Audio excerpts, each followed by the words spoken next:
بچه‌ها من می‌خوام آموزش بدم که چطور هدفون خود را به پلی استیشن یا PS4 یا PS5 تون وصل کنید. اولین کاری که می‌کنیم میریم تو برنامه settings.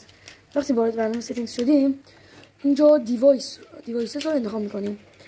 میایم تو دیوایسز و شاید بعضی بگید اودیو دیوایس رو باید انتخاب کنیم، ولی نه، چون هدفون ها بلوتوثی هست اینجا بلوتوث دیوایس رو انتخاب می‌کنیم.